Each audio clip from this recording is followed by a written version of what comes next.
Hi everyone, I'm Carey from Lifehack Method. Quick note before we get started, this video is sponsored by Lifehack Tribe. Stick around to the end to learn more about how to get 1 week in Tribe for just $1.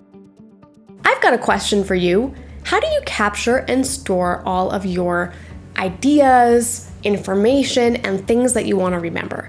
Maybe a better question is, should you actually be capturing and storing all those pieces of information, or is there such a thing as too much storage? So we're going to talk about that today because I have a lot of clients asking about softwares like Evernote. Either they're thinking about adding Evernote to their tech stack, or they've already added it and they're using it and it's just not working for them. It's costing them time, they're way more stressed, and their life feels more complicated, not less. Listen, I know you know this, but no piece of technology should make your life more stressful. Productivity software should make your life noticeably and demonstrably easier. And if it's not doing that, that's a huge red flag. This might seem obvious, but in the case of Evernote and other similar types of software, I often see clients misusing it. So Evernote is an app that's designed for storing and organizing notes and other pieces of useful information. So it allows you to take notes online and then tag them with specific keywords and then access those notes from any device. The reason why people like using it is because it gives you that sense that you aren't forgetting anything. If it's stored away safely in Evernote, that means it's captured. It's inside your control. And you feel like, man, when all my information could just be stored in one place, then I'll finally have a handle on it and then I'll finally start taking action. The problem is, most people are trying to store too much information in Evernote, or they're thinking that somehow they need to carefully organize and categorize every single piece of information like a librarian. This is a failing approach because it's nearly impossible to maintain that level of organization and effort, and eventually you just stop doing it. Evernote isn't for everything. It's to capture specific pieces of information. So, what is the better way to use Evernote? Well, Evernote is a maximalist tool that in order to master, you must use in a minimalist way. So what do I mean by that? Today, our culture tends to be one of maximalism. We want it all. We want it all now. And we don't want to have to limit ourselves or make hard choices. And many of us have shiny object syndrome, where we feel like the new thing in front of us is the most exciting and important thing, that is, until the next new thing comes along. You don't have to play that game a long time to know where it goes. Overcommitment, overwhelm, and overload. And the main problem I have with Evernote is that rather than counteracting this effect, it actually exploits it and pushes it into overdrive. And what's dangerous about it is that it addresses a problem that we all have. I have a lot of ideas, thoughts, potential projects. I come across a lot of interesting stuff online and I want to capture it all and put it somewhere. Pretty obvious, right, that we should be capturing that? Or is it? Does success really look like capturing everything and indexing it? That would be more of the maximalist approach. Or does success look like making harder choices, focusing in on fewer things, but actually succeeding at them? That would be more of the minimalist approach. Obviously, minimalism is the better choice here when it comes to our productivity. But a lot of the time, I see people leaning towards maximalism, and that sort of instinct when it comes to productivity can really take us down the wrong path. Our first instinct might be to indulge in maximalism and shiny object syndrome, but if you keep peeling down a couple layers, you realize that that is actually counterproductive. So for 9 out of 10 people, I recommend not actually using Evernote at all, because to use it correctly requires exceptional discipline, without which it's going to pull you down into those baser instincts of maximalism, overwhelm, and distraction. Now, having said that, there are important use cases where Evernote might be amazing in your productivity stack. If you're one of those people and you want to understand how to master Evernote, my friend Charles Bird does a very popular training on exactly how to do that. So I'll put a link to his training in the description. So here's the first great use case for Evernote. It's to keep your incredible number of future tasks and I should tasks from clogging up your task management platform or your to-do list.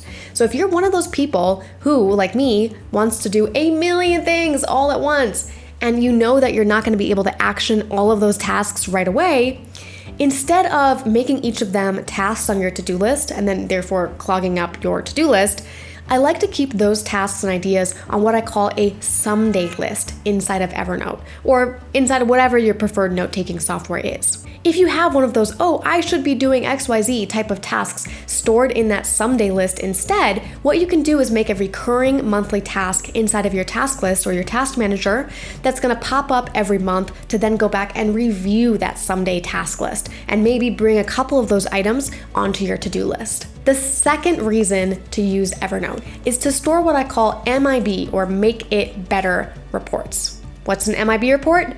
Simply put, it's a running list of ideas to improve an area of my life or improve an area of my business. So anytime that I or one of my team members has an awesome idea for improvement, we jot it down inside that list in Evernote.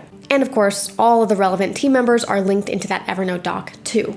Then, once a month or once a quarter, basically whatever interval feels right, we go through that MIB report together and decide which items to take action on. The third reason is to make your ideas do battle with each other. Listen, I have a ton of ideas. My husband does as well. And not all of them are good. In fact, most of them are not good, even though they all seem incredibly genius and important when we come up with them. We say that our worst enemy is our next great idea, because we can sabotage our follow-through if we try to take on too many ideas at the same time. So instead, we jot them down in that ideas list in Evernote and we let them just sit and chill for a little bit. This is what we do with 95% of our ideas. Then when we come back to that list, and if one of them still sort of jumps out at us as a really good idea, then we know, man, this has legs, this is something that we should really consider implementing. And if it's truly that important and that good, it's still gonna be important and amazing later. All right, so now you know my favorite 3 ways to use Evernote or any online storage platform. You could use Google Drive, Google Docs, just as easily as Evernote. But another way that people get really bogged down in Evernote involves the tag feature. This is something designed to be very helpful. You can tag your notes with keywords so that you can more easily find and locate that piece of information down the line.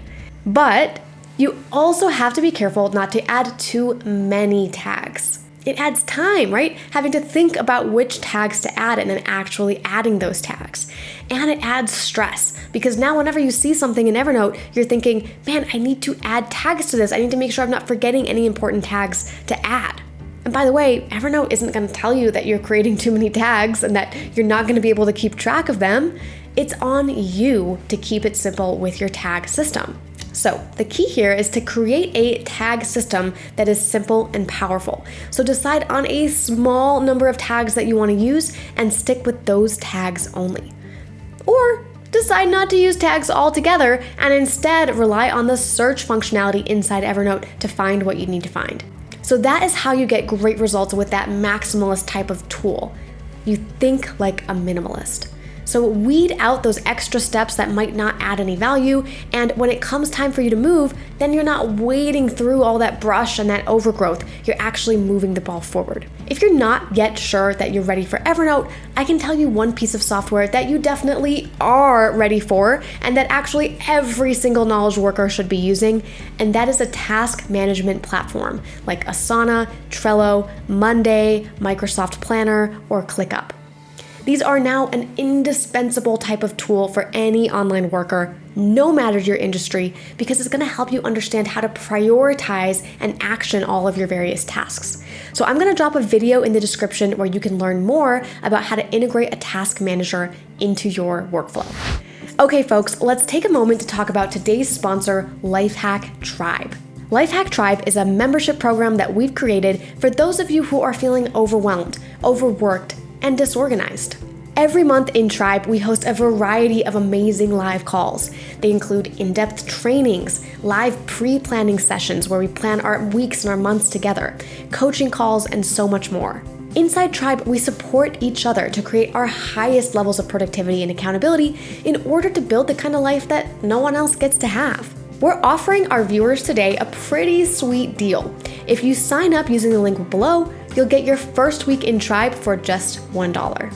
So if you're ready to get it together and create your freedom lifestyle, then click on the link in the description below. Okay guys, thanks so much for giving this video a watch, and I would love to hear from you. Please comment, do you use a note-taking software like Evernote? If so, how is it helping your workflow? And remember, if you like this video, give it a thumbs up. And if you're obsessed with human potential and living your best life like we are, then consider subscribing to this channel and joining our journey to complete lifestyle freedom. See you in the next video.